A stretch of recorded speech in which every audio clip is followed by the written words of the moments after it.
harp is like a very rare instrument to play.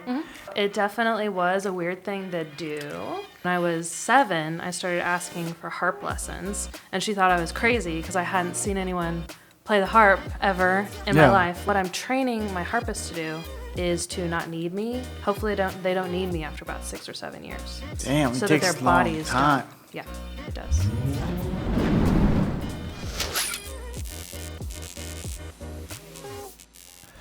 What is going on, everybody? Welcome back to Be Frank Podcast. Today we have a special guest who is a musician, also a harpist, and then her name is Hannah Helbig, and then Oklahannah is what she goes by. But if you're playing the music instrument and then maybe try to become a professional musician, maybe episode might be a good for you.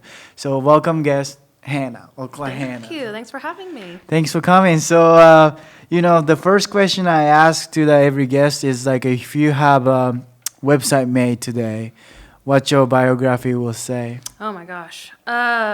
Biography would probably say something like, spreading the good news of harp or something. I don't know. As a harpist, it's kind of a rare instrument, so it seems like you are kind of proselytizing for it as you are out in the world. Many, many people come up to me and they're like, oh, this is the first time I've ever seen anyone play the harp in person. Yeah. And so I think that's really fascinating, especially, we're in Oklahoma, so that's a little bit more of a, conservative state or whatever. Yeah. So you wouldn't think that the arts are huge here, but there is a big pocket of artists here. Yeah. It's just, the harp is just still very unique. Yeah, I mean, like, I don't think I never seen like a live harpist ever. So I should have brought it. Yeah. I mean, should have brought I was a little bit disappointed. Yeah, right. So it's all good. But how did you get into harp? Like, because like I was thinking like whenever people play sports, right? Like a baseball or like basketball, whatever. Is that like a kind of same thing was you? Like, did you play a lot of instrument and then you fall in love with harp? Or like, how did you get into it? Well, my mother put us in piano lessons when we were all 6 years old. And so I started there. And then when I was 7, I started asking for harp lessons. And she thought I was crazy because I hadn't seen anyone play the harp ever in my life live. And so I kept asking for until I was 10. And then I finally started on the harp. Did you watch TV shows or something? I don't think so. I think I was just really weird. Maybe like a Disney movie or something. Yeah. Like some pop culture thing popped up, and I saw it and I was like, oh, I have to play the harp. But my mother always says, oh, it was God's plan for you to play the harp. So we can go with that. But when I was 10, I started playing the harp fall semester. And I studied with the same teacher for 8 years after that. Well, 7 or 8. And first semester I took, I think I was in 4th grade, and I practiced like every single day. I was obsessed. Yeah. And then through junior high and high school, I just practiced the harp. Did you rent it? We rented it for probably... Is harp expensive? Yeah, we rented one for like probably a year. It was really small, imagine like a small guitar or a keyboard instead of a piano. It's kind of the same thing. So a smaller one, more portable. And then I think I was, 11 when my mother bought my first harp. It was a lever harp, a Lion and Healy. So. How much does harp cost? So that first harp was $5,000. Oof. It was a really good investment. Obviously, I still have it. So it's been with me since I think I was 11 or 12, pretty young. And so that was $5,000. And currently, I think the price of that harp, like with inflation, it was like, I need to look at it. I might be lying, but I think it's like $7,000 now. Oh, that's cool. Yeah. It's kind of like a watch. Yeah, it is. It is. So I have all my harps insured. And a lot of them, it's like, yep, it's insured for exactly what we paid for it or more. Yeah. So, yeah. Was that like you like playing, like what drawn you to playing the harp? I think I just was weird. Weird? Yeah, I think it was weird. I think I was a weirdo. Did you play any other instrument? Like you said piano or flute? Mm-hmm. Yeah. I started flute in 5th grade as well as harp. So I played flute in like the, public school band. Mm-hmm. Started there, and then I learned like a, intro bassoon, intro clarinet, intro violin when I, I just have done music for a long time. Yeah. So I wouldn't say that I play any of those Yeah. instruments. I can like play a chord on a guitar, but when you go to college for music, you kind of just test everything out. So you're playing, and then like did you know when did you know you're gonna become a professional musician? That's a really good question. I mean, at first when I was like in junior high, I wanted to do architecture or something, and then I just got deeper and deeper into music. So I probably made that decision, I don't know, my junior year of high school. Yeah. How do you get in deeper in music? Did you start writing or? Yeah, I was writing some songs and whatever. Not that I have them recorded or anywhere, but I was interested in composing and writing. And then I was in junior high band, and that turned into high school marching band, and that turned into high school musicals, like singing for the musicals my junior and senior year. And so it was just kind of a natural progression of like more and more and more. And I had quit sports at that time. I had quit like softball and basketball in 7th grade because my parents were like, you can't do everything, Hannah. So I had to do, make the decision. Are you going to play softball or play the harp? And obviously I was like bummed that I had to quit sports. Yeah. But I went with harp. So like harp is like a very, I guess, can I say rare instrument to play? Mm-hmm. So like if you can play, let's say like some people probably like I'm kind of amazed by, oh, you can play harp, right? Right, yeah. But like what I was curious about is like such a rare instrument, people probably like praise you like, hey, you're good. But eventually to become a professional, you have to be good, right? So like, was that like you were self-conscious or self-aware you're good, or like a lot of people were telling you you're good at it, so that's why you're like, oh, I pick harp over the softball, like I'm gonna be a professional, like you mean the social gratification of people paying attention to playing the harp. Yeah, so like I was curious, like which one is it to in your head to like, hey, I'm good, Yeah. Well, it definitely, like I was saying, I was weird. And so it definitely was a weird thing to do. And I was a huge nerd, like huge, and just kind of smart. And so it probably did have a lot to do with like, oh, I get a lot of attention from people because I do this, because this is really weird and different. Yeah. So maybe a lot of kids feel that way, but I guess that might be how I felt in junior high, yeah. But like when did you know like you were good? I don't think I knew that I was good until about 2 years ago. 2 years ago? How long have you been professional? I've been professional for like full time 2 years and a few months. Oh, got you. I mean, like, is that degree matters to music? That's a good question. That's a really good question. And that's something that, people have hotly debated for a long time with arts, because it is, I think the point of going to school for me was to get more theoretical knowledge behind what's going on with music. So that's why I chose music composition as my Where'd you go? My degree. Oklahoma City University. Oh, got you. So I chose music composition so I could learn music theory and learn like what's going on with the music, so I could write it better and understand what was going on.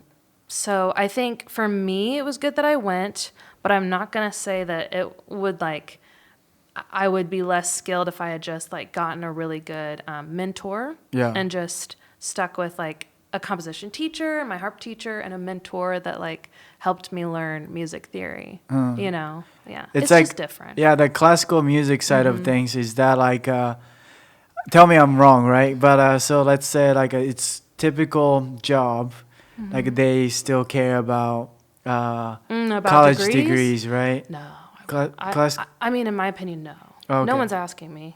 Oh, okay. Even when they come take lessons from me, no one is like, hey, Hannah, what are your qualifications? Yeah. Music is a very personal, music and probably art in general. You want to learn from someone who you like instead of, most of the time, if you don't like your teacher, you're not going to learn from them. Yeah. I mean, everyone probably goes through that in like high school. You absolutely hate your a calculus teacher. Yeah. So you just don't put any effort in, right? So I think with music education and learning, all of that, it's the personality of the teacher that really, really matters, if that was your question. If you would go back before you go to college, would you go to college? I think about that all the time. And I don't know that I would. The benefit that I got, like I was saying, was the theory knowledge and meeting all the different people that I know. So it's more of a social But can't thing. you learn the But you could theory like online? Could probably learn the theory online. Yeah. Could probably meet all the people through just knowing people. Yeah. So I don't know that I would. Would Not to you- advocate like nobody go to college, but I think if I was going to interface with, a high school senior, Yeah. and they were like, yeah, I'm going to go to college for insert, Become- like tuba performance, I'd probably say, let's think about that. Let's think about it. What did you say to them? Oh, I would probably go through like, hey, let me know what you're, like, what's the big goal here? Do you want to be like in a symphony and like an orchestra? Because that's awesome. Go for it. Like if you're dead set on, I'm going to be a symphony performer, I'd be like, great. So if somebody want to be a symphony player, they should go to college. What are you saying? Why is that? Most of the time, and unless you are a virtuoso, and I've known people like this, if you audition for orchestras and symphonies, you probably won't be chosen after someone who has a higher degree than you. Now, and I'm speaking like just from knowledge that I've picked up from other people, because Yeah. I've never auditioned for a symphony. But typically, if you don't go through the proper kind of channels, if you will, then you probably won't have too much of a shot with all that. Gotcha. Yeah. So, but that's a tiny amount of musicians. And I would argue that a lot of those musicians have other jobs. They teach at universities. They're adjunct professors at universities.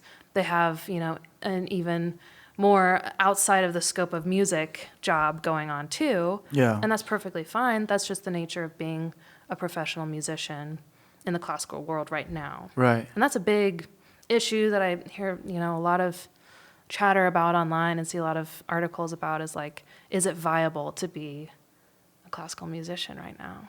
Is it viable? I don't know. For me, Yeah. I don't consider myself a classical musician, Oh. but I'm in, since I play a classical instrument, for me, I've been very blessed. I can't emphasize enough how blessed I am that I play an instrument that's not the tuba, going back to tubas. Not that I have anything against it, but who wants to hear a tuba solo? Yeah. Do you know what I mean? Yeah. So people want to hear the harp, Yeah. and people want, in general, Yeah. me and my harp friends to come and play the harp for them, you Yeah. know? They're like excited that we're going to just by ourselves walk in there with our little harp and play music. So we can make a solo career happen. And plenty of people do. Makes sense. Yeah. So after you graduated and then you're a professional musician, how's that translate from like since college you started playing professionally? Not really. Or like, oh, I graduated. Oh, I just need to start making money. I'm going to start playing. Like how did you get the first gig? Oh, well, I've been gigging since I've been gigging since I was like 12 because I played my first wedding when I was 12. And then after that, it was like, a wedding every year or so through my teenage years or a few more. And then honestly, I've been performing professionally since I was probably 17 or 18. So it's always been a part of it. And I've been teaching lessons since junior year of college. So that was, when was junior? 2017. So like 6 years. So I've been teaching lessons for a long time. But as far as making a full-time income, that is a different story. And so right after college, I started working at a coffee shop. So I did that for 4 years. Just coffee shop work, Waking up already. Yeah, just kind of, and pulling, like, a bartending gig and a serving gig and coffee, So after college, I didn't look for gigs for probably 2 years after college because I was burnt out. From college? Yeah. Oh. 5 years of Learning intense. classical? yeah, just really, really intense. And so maybe other people can relate to that. I know that many people can, where it's like so many expectations put on you and so much, I don't know, so much social pressure to do the classical musician route, and like some weird idea or figment of everyone's imagination of this is what a classical musician looks like, you know. What does that look like? Playing in an orchestra or a symphony. Oh, gotcha. You know, or the Philharmonic, Yeah. right?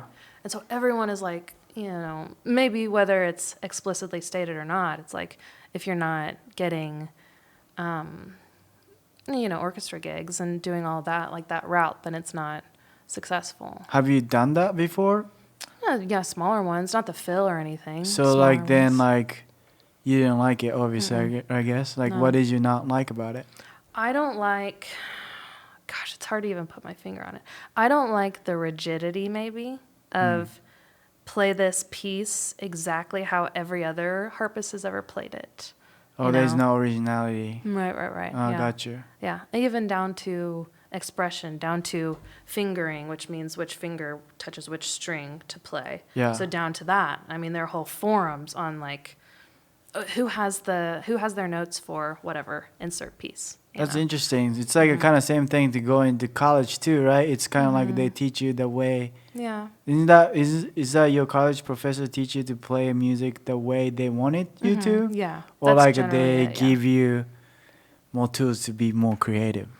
Oh, no, I don't think people perceive being creative in that way as being safe professionally, if that makes sense. I think the safe thing to do is like play it how everyone else plays it and play it, you know. But if it's written out and it's all like right there and it's like, all right, this section right here is pianissimo. Yeah, you're going to play it pianissimo. But I just don't find that very fun, personally. Yeah. Other people do. Other people love it. Yeah. And good for them.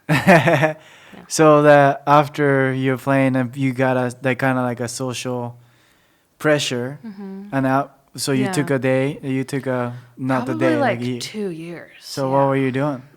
Just like little, probably, I did maybe 4 weddings in those 2 years, and maybe a couple orchestral gigs and like Christmas gigs and stuff. So I wasn't really focused on that. And through that time, I think I had 4 students, harp students.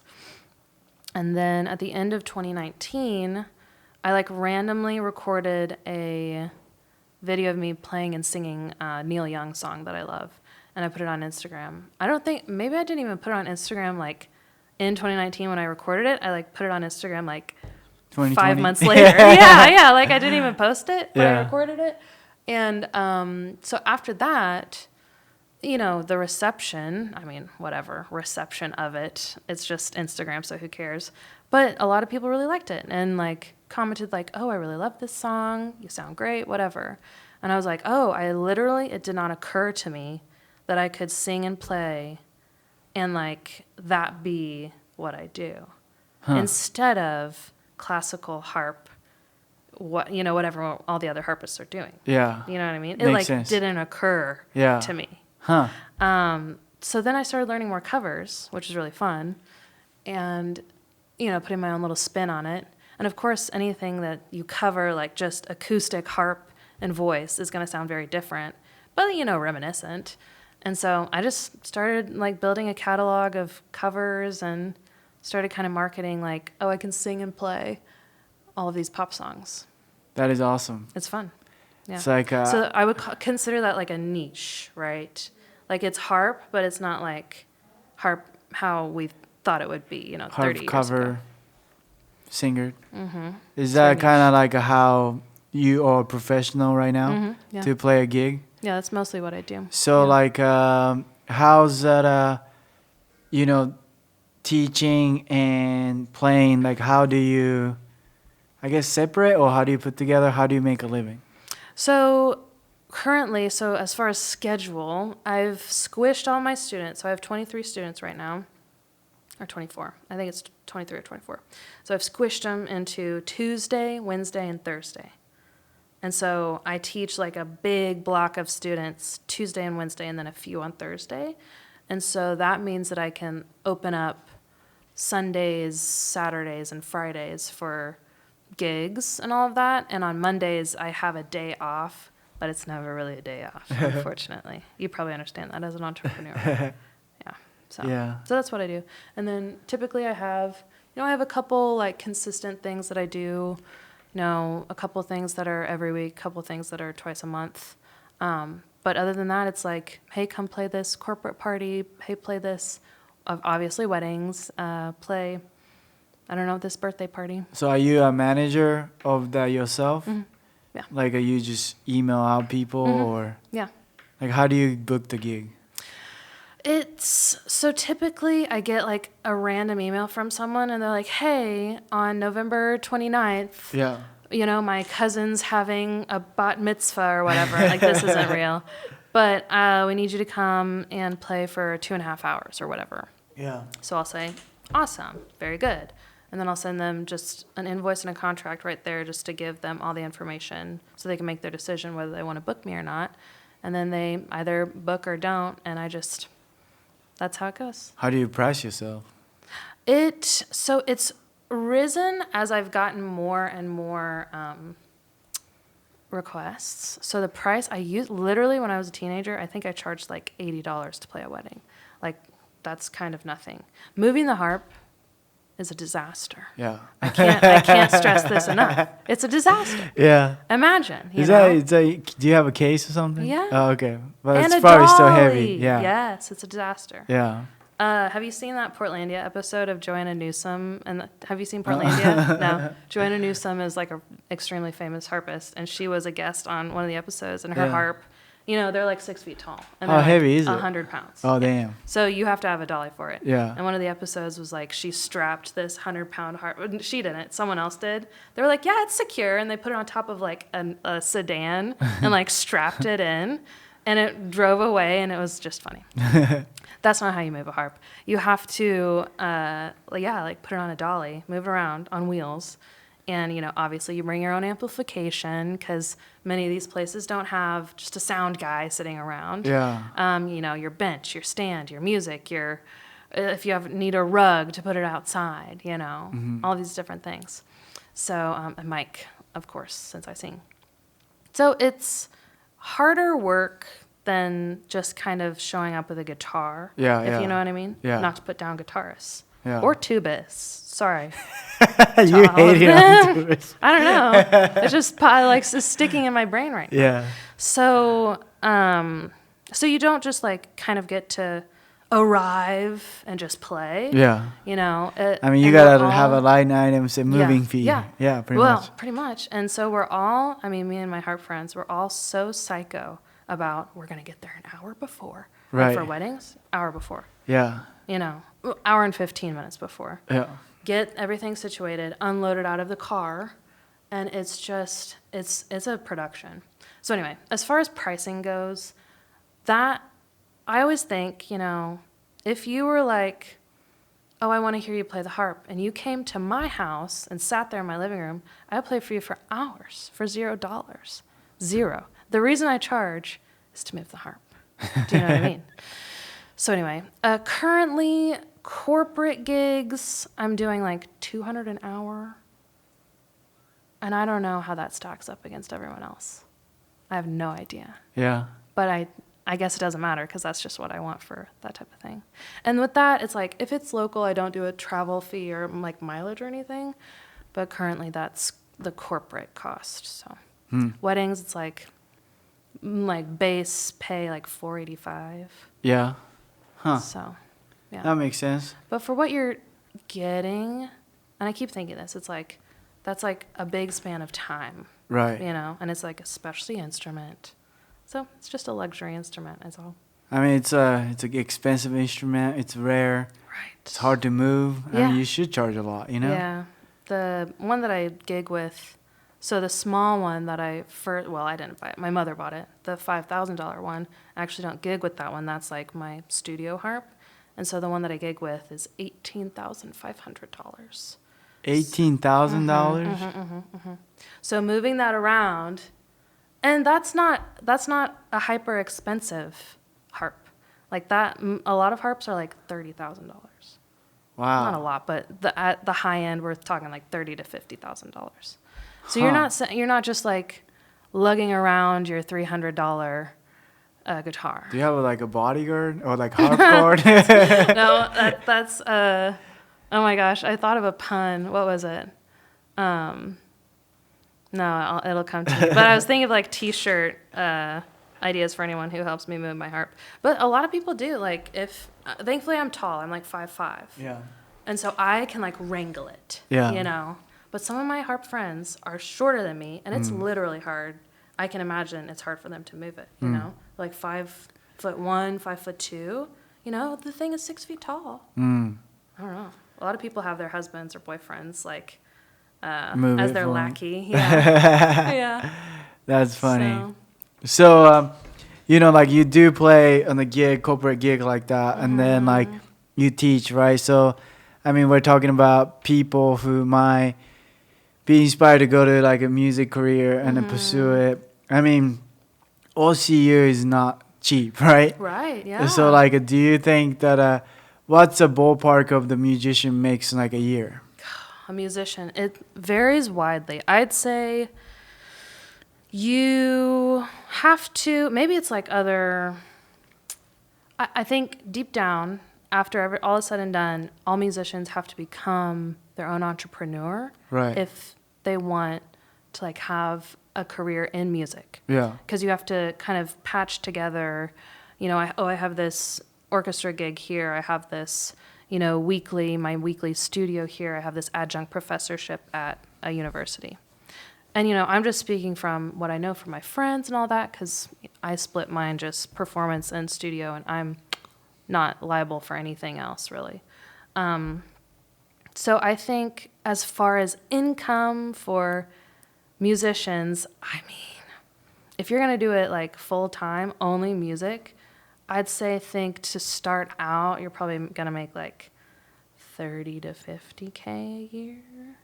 And then as you like get your bearings and get to, you know, to grips with what you're doing, start charging more, start building your studio, your name is out there, your marketing is out there, you know, and it's hard to be a solopreneur doing all this stuff because you got a lot of hours doing the work. I mean, this is just the story of every solopreneur. Yeah. But a lot of hours doing the work, a lot of hours thinking up your whatever strategies you want to have to find your students, to find solid students and parents who want to stick with you forever. Yeah. And finding your gigs and replying to people about your gigs. It's a lot of jobs. It's a lot of jobs. Yeah. And organizing your finances, Yeah. you know? And so, and a lot of people, and unfortunately this is just the case in every industry right now, but you're graduating with thousands of dollars of student loan debt. Yeah. You know? And so it's kind of like, is the ROI gonna be worth it? You know? And for me, Yeah. so for me, once again, blessed. My parents said, if you go to college, we'll pay for it. Oh, that's cool. My parents paid for my college. So I have a huge, massive, crazy leg So up. if you made $1, it would be life. like ROI. Good Yeah, ROI. yeah. Well, and what happened was my ACT score was good. My grades were good. Yeah. Like I said, I'm a complete nerd. Not so much anymore, but back then, nerd. So grades were good. ACT score was great. Harp is super rare, so the university wanted me to go there to play the harp. Yeah. So I got a lot of scholarships. Nice. And so they weren't on the hook for like the total price of OCU, which is probably a lot. You know, a private university, it's just a lot of money to go there. Yeah. So they weren't on the hook for that total amount at all. I mean, that was reduced by a lot. And so, but still, I don't have student loans to pay off. And I'm probably like this much percentage of people who graduated from college recently who don't have horrible student loans. You know, it's a big old problem. Yeah. In my opinion. I just think it's bad that the nation is facing a crisis of young people with thousands of dollars of student loans. Yeah. So. I think it's just like college for me, I think people who can just go with a scholarship, or parents pay for it, I think that's good. But like also like there's so many education online. Yeah. I mean, I do like cameras and like a marketing Yeah. stuff. You can learn anything I agree. online. I agree. But at the same time, I don't know. There's a opportunity cost in going to college and the networking, Mm-hmm. and then also like the people who are like at such a young age. Like let's say they go to high school and they graduate, but if they don't have like a career path, Mm-hmm. but also like some people like unconsciously incompetent, meaning they don't know what they don't know, right? Yeah. So like that professor can give you, hey, this is what you should learn, you know. That'd be nice. Yeah. So yeah. that's the kind of things that When you find like a good mentor at yeah, college. you need that college Yeah. for. But if you really know exactly what you want to do, Right. then I don't think college is for it. If you, unless Totally. like you want to be a doctor or Yeah. lawyer or something. You know? And I think I think the younger generation, meaning people who are facing the choice of whether to go to college or not right now Yeah. and younger, I think they're seeing the light in that. Mm. And I'm not going to be like, oh, take down the education system. But I do think it's flawed. I think Yeah. it's definitely a lot of things have happened that have driven up the price, and the ROI is just not the same as it once was. Yeah, So, it's crazy, right? Yeah. Because I mean, college, you go to college, you spend so many money, Mm-hmm. so much money, and then I don't know, like I have to pay like out of residency costs because I'm not from here, or whatever. And Yeah. then you graduated, and then like they keep asking you more money. Like they're like, hey, true. send me more money. Like Yeah, you like graduated. for alum donations. Yeah, Yeah. I'm like, dude, I already paid you. I mean, I could, and I, I don't want to. I don't want to act like, oh, I could have done all this without my college degrees, because that's probably not true. But if I would have known, like you said, if I, when I was 18, would have been mature enough, wise to the world enough, and just like a conscious human being, I wouldn't have gone, probably. Yeah. And if I would have known, oh, you're going to do your own music studio and performance career, and you're going to do that. If I would have known that I would do what I'm doing now 10 years ago, then I probably wouldn't need to go. What do you think about that? I had a kid worked here before, and he was surpassed his age about his skill set, his knowledge about his craft. Like he was a video editor, film guy, right? And then he was better than most college graduates. And then he asked me like, should I go to college? I said, I don't think so. But I said to him, hey, if you want to have your own business and then you're not good at it, if you want to go learn how to do the accounting and the business development and the management stuff, if that's a goal, then like you should totally go for it. Like don't go to college for the creative. Sure. And then go to that. But also I told him like, well, business and accounting you can also learn online. Right. But he's like, well, I can go to college for free. Yeah. So I'm like, then go for it. You know what I mean? Yeah. What do you think of that? I mean, yeah. If you can go to college for free, just go to college for free. It's not going to hurt you, and it's in most cases, hopefully, it's not going to hurt you. Yeah. And I think that if it's free, do it. And that's why there was no risk involved for me. Yeah. And so, and anyone who's like, military and they get benefits and they can go to college for free, great, do it. I'd suggest that. Yeah. But like you said, instead of getting a degree in, dance performance from the most expensive university ever, go to New York and like spend so much money on living expenses or something. Yeah. Is that as intelligent as, hey, you can already dance. Yeah. Get a business degree and you could open a dance studio or something, Yeah. The entrepreneurship angle is probably not for everybody. I know it's not. But in the creative arts, if you're already good and you're already learning and you have a trusted teacher or a mentor that you're under, or you can find that person, or you can learn things online, what you need to know is, like you said, you need to know finances, accounting, marketing strategies, build a website. Yeah.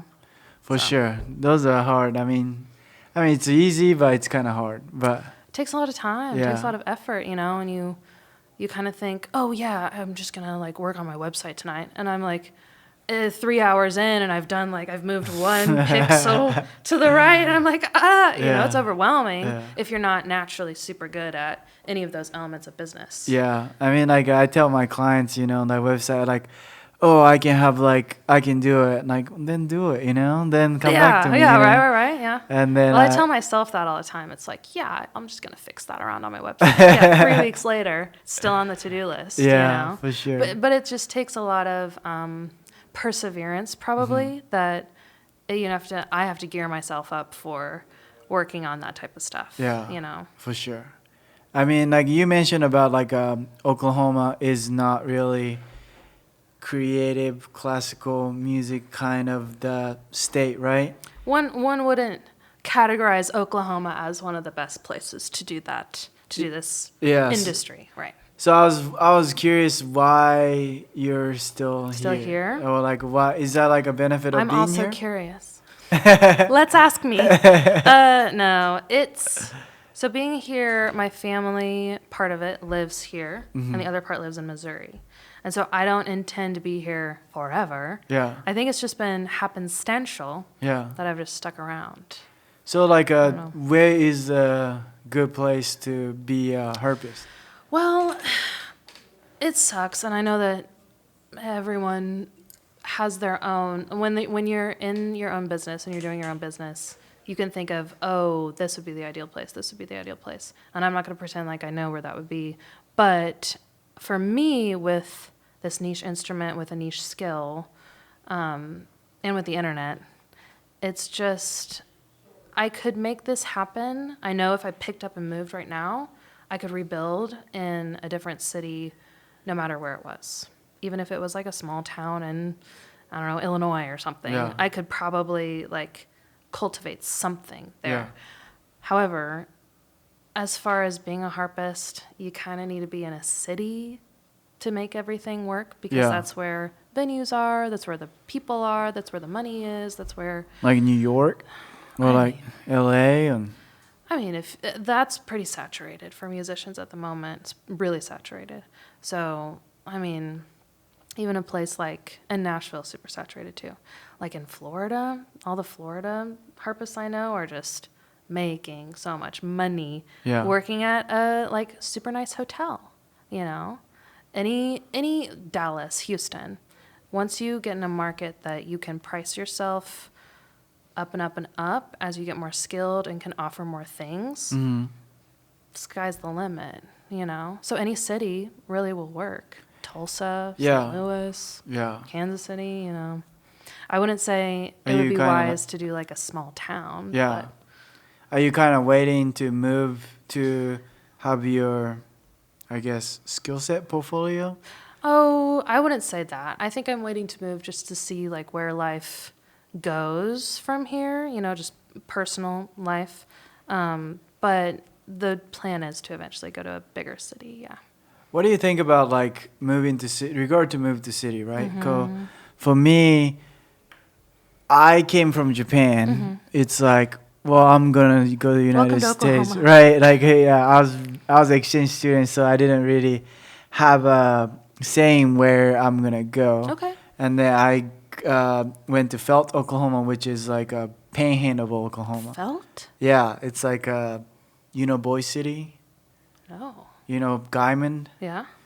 An hour and a half away from Guyman. Jeez. I graduated with 4 people. Whoa. Yeah. So okay, was this that was high school? Yeah. Okay, gotcha. And then at college, I came back Oklahoma, but Oklahoma City, right? Yeah. And then I went to community college, and I went to university or whatever. Okay. But now it's kind of like, okay, I built a business and all that kind of stuff, and then I'm kind of working towards to moving to a different city. So like I'm trying to infrastructure all my companies and all that kind of stuff to it can run it. I can just work remotely. I think COVID changed a lot of different things of the Zoom and all that kind of stuff. We have clients all over the kind of like country. So it's like, okay, it's still hard to pick it up and move, but like I'm getting ready for that. But my my question, or like I guess like I wanted to kind of have a conversation, is kind of like um, sometimes people say want to move, right? But they never move. But at the same time, if you don't really plan it, but like if you move it, it might be fail, right? As I've seen somebody, okay, I want to become a writer or whatever. They move to California or whatever. They come back worse. Like I don't want to be that person either. So like also like the cost of living is so high. Right. So like, what do you think of that? Like, do you think it's good to like say, hey, I'm moving next summer, or like right. let's say, well, life takes us, or like opportunity arises, move. Like, what is the best way to make that big move to move the city, right? Because it's such a life-changing thing. Right. What do you think the best way? You mean for me? For you or for anybody? I mean, maybe for you. I mean, for anybody, you're right. A lot of people are like, well, I'm getting out of Oklahoma. Yeah. I don't like it here. And, well, I understand. But, but it is a financial commitment. Yeah. If you have a family, you have to bring your family. If you own a home, you have to sell the house. Yeah. You have to buy a new one, find a different rental. Pack all your stuff into a pod and move it. There's a lot to consider. Yeah. And so, I mean, I think you're right where it's like there is a huge, everyone, it seems like every younger person in Oklahoma is like, yeah, I'm not going to be here I'm not going to be here forever, And since a lot of my family is back in Missouri, that's my goal currently to, wrap things up here, some different things, my personal life happen and go to Missouri. But that means that, save a huge emergency fund, save money for moving costs, And so it's kind of probably a financial reason more than just emotional reason why people don't want to pick up and shift everything somewhere else. But I don't think it's, for a lot of things, like if you have an online business and you can live wherever you want. Yeah.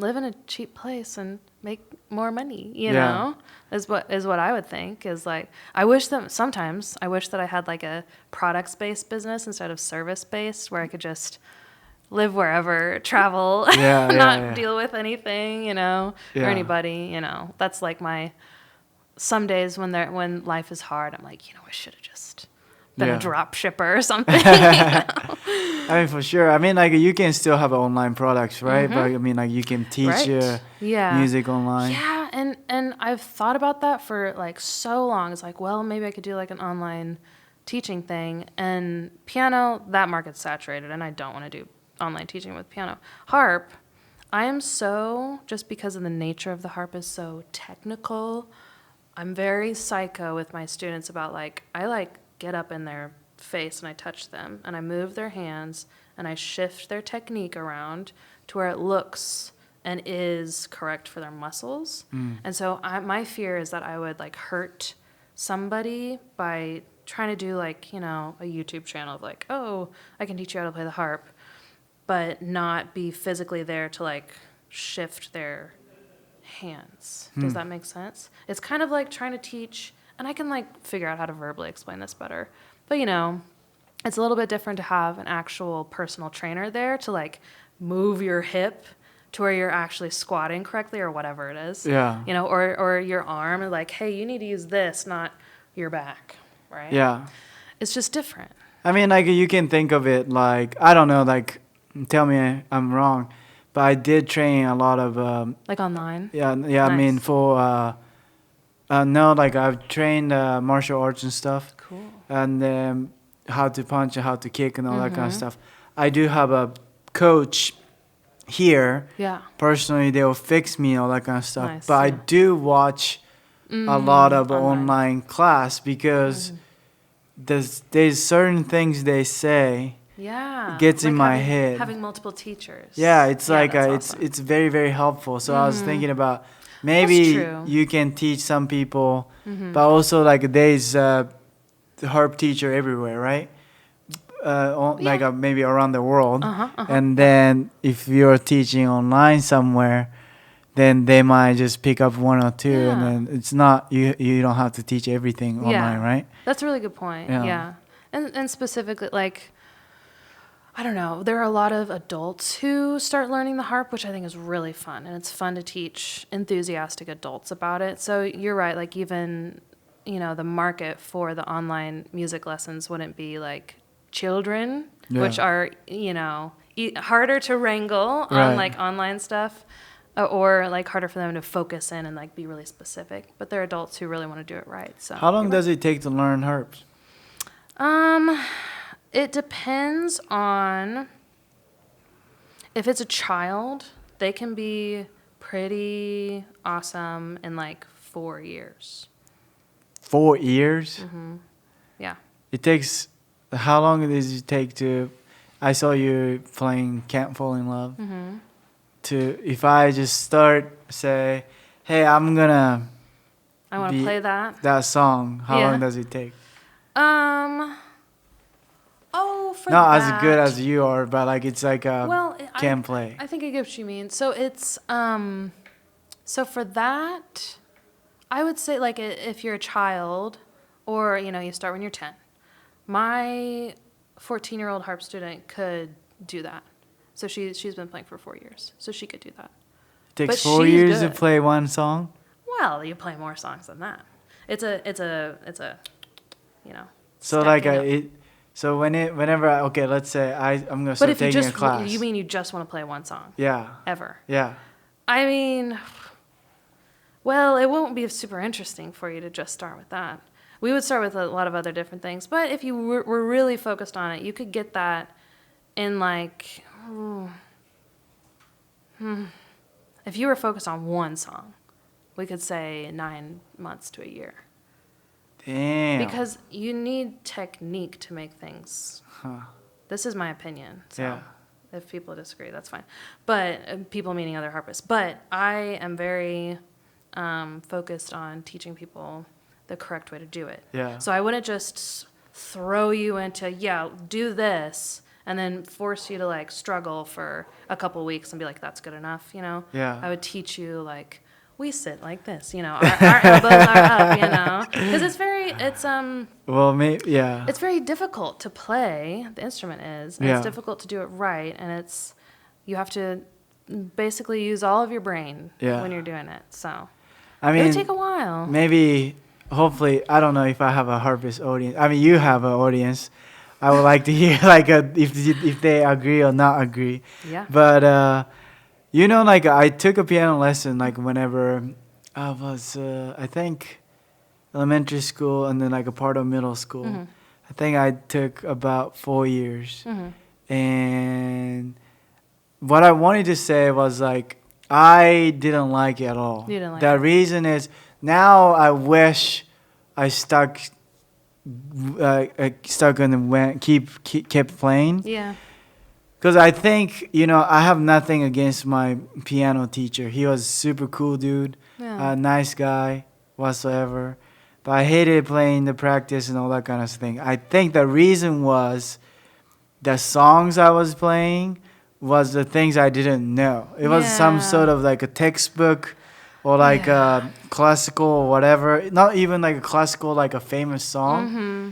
It was like a stupid... Like folk songs, like old stuff. Old song or like a classic, some song, right? Yeah. If I was probably playing like trendy music or like some sort of like the songs I knew, then if I play with in front of people, so they're like, oh, that's cool, you know? Yeah, right, I probably stuck around. Sure. But I'm just not blaming on my teacher or anything like that. I was curious... What's your take on teaching kids and teaching people to play instrument? Like some people, you know, like you say, I thought that was interesting because some people, you say like how you posturing, right? Or like how you play. Some people, they just want to play, right? But I know that's important to you. But some people, some student wanted to learn how to play properly, right? But like a student to stay and a student to have fun, like do you teach kids and do you teach people individually, like a different, or like, you know, I was curious, like, what's you mean like, do I take their like songs that they like and try to give them something that they actually like to play to practice? Yeah, but like also like, you know, like you're saying like, do you as a harp, I don't know, maybe like classical instrument kind of things as a teacher, like my, I guess, not stigma, stereotype, like maybe like if I had a harp teacher, if I don't play the way they like want me to play, right, they just like hate me. But I just want to have fun, and I just want to play. Yeah. And then like, do you let that go? Do you think that those people who doesn't have a good posture and do that kind of stuff wanting to learn, if you're otherwise, they shouldn't learn harp? Is that? Oh, well, it's about, I think what it comes down to with that type of thing, I think it's about, and I've thought about this quite a bit, it's trusting that me and all the other classically trained harpists know what we're talking about. Because all of us have stories about, oh yeah, I had to go get acupuncture on my back because my posture was wrong for 3 months. Or I didn't warm up for the last 3 gigs and, you know, I'm feeling like tendinitis. So we are physically, it would be like letting your basketball students just kind of play basketball and never showing them fundamentals. Or it would be like, no, don't warm up your muscles before whatever. I don't know, a run. Right. What do you do for a run? Right. I don't know, stretch. Without technique, it's not fun anymore. You can't go fast. You can't go loud. You can't. You don't know how to put anything together. So what I'm training my harpists to do, and this is very specific to the harp, probably not so much piano, is to not need me in about, if they're kids, hopefully they don't need me after about 6 or 7 years. If I teach them the right technique, and if I teach them really solid, just ways that everything happens, Damn, so that their bodies don't. Yeah, it does. Like, what's your like? You have 24 students, you say? What's the likelihood of those 24 students gonna play for like 6-7 years?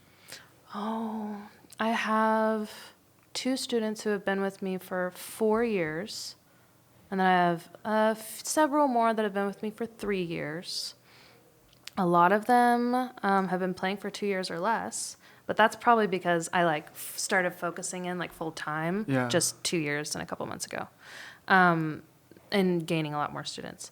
And so I think it's pretty likely, honestly. I mean, all my students are very, at this point, thank goodness. Dedicated. Yeah, they're really dedicated. And that didn't used to be the case. Probably 2, 3, 4 years ago, I had a lot of people kind of, you know, shifting in and out. Right. But now my roster is like showing up and doing all the work. And so That is awesome. Yeah. And so I think I've expressed to them the physical ailments that have happened to me because of bad technique. So they trust, hey, if I don't like do, at least give like 70% effort to what I'm telling them to do technique wise, then it might be bad news for their muscles and their bodies. Yeah. So, but I get what you're saying, like having a more casual approach to it.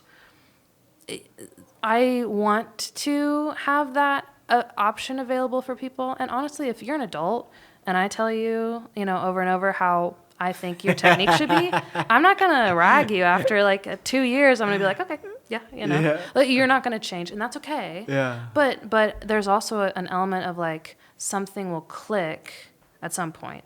So I just keep repeating myself over and over. Yeah. And I'm okay with that. That's cool. Because I care about them, you know. Yeah.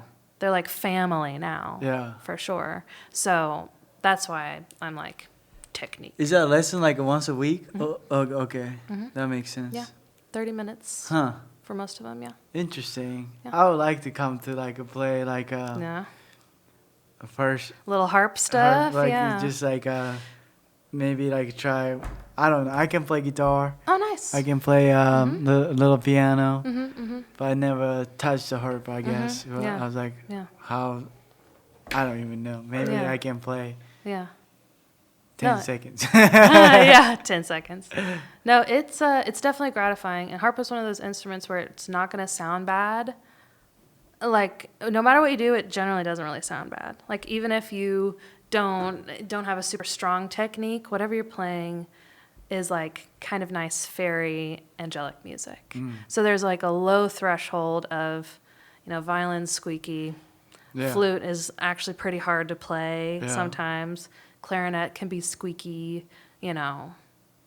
whatever. All the other instruments have kind of a like, hey, it's not going to sound too great for about 2 or 3 years, Yeah. or at least 6 months. But the harp is pretty low threshold of that. That's cool. That's Yeah, cool. it's Never fun. thought of it that way. It's fun. So, end of this podcast segment, I do ask 2 questions. But 2018, what were you doing? 2018, I graduated from college in May. And then, after that, I was just living in Oklahoma City, working at the coffee shop, really kind of avoiding performing, actually. Avoiding life. Kind of neglecting artistry for quite a while. So 2018, that time is 5 years ago, right? So what would you give yourself advice 5 years ago? I mean, I would tell myself, at that point, I had all the reasons in the world to dedicate all my energy into my own business. But I didn't know that I was going to start my own business. And I didn't know how to, and I didn't know even like the first layer of unpeeling this onion. So I think back then I would say like, it would be invaluable for me to like see what I do now and what I'm capable of now. Be like, oh, yeah, you can teach piano. You can teach harp. You can do all these different things and make a living from it. And the singing with the harp thing, I didn't know that back then. So I'd probably tell myself, try to sing with the harp, see how it sounds, start posting on social media every day, find a place to gig every week, start with little things, find more students, build the infrastructure of a business online, build a website. I didn't even have a website till I think 2020, 2021. So I didn't know anything 5 years ago.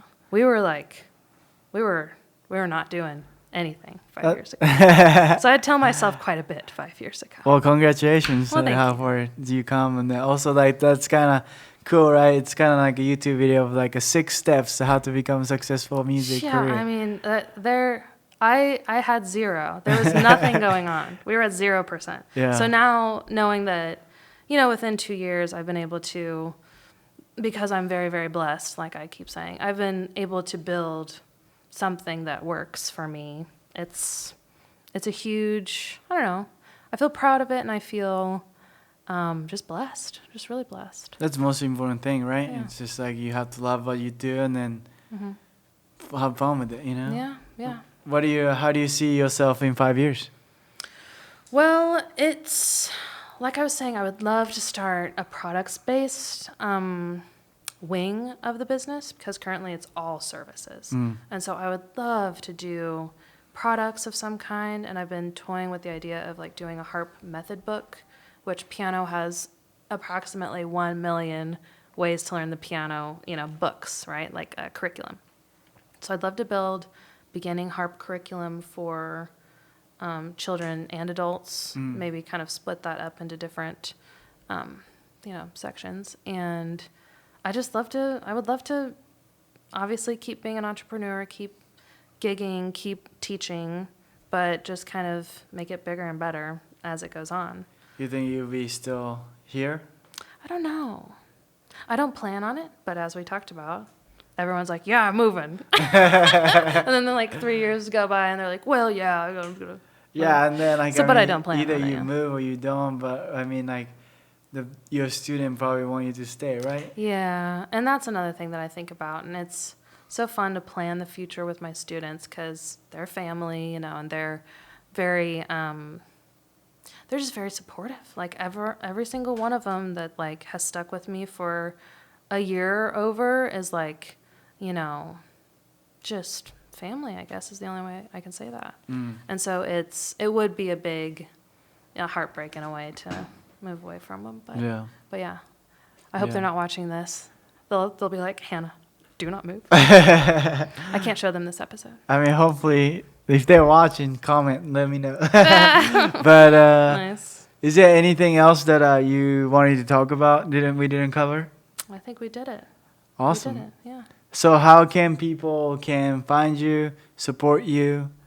Well, I spend a lot of time on Instagram. My handle is Oklahannah. So you can find me there. You can listen to some of my music and all of that. And hannahhelbig.com is my website. Yeah, Facebook. I don't know. I'm out there. Type in Oklahannah and you'll probably find it. So, Perfect. Yeah. Well, thank you guys for watching this episode, and then hopefully you guys enjoyed it. And then if you guys have any question about harp or whatever, write down in the comment below. And if you guys are watching YouTube, please hit the like button, subscribe, comments, and all that kind of stuff. If you're watching on Spotify or iTunes, not watching, listening, then please give me a 5-star. That will help me to spread this word. And I think a lot of people who are trying to make it as a professional musician maybe need to hear these kind of stories. So thank you guys for watching, and then don't be a half-stepper, and then always be frank. See you guys next Friday. Peace.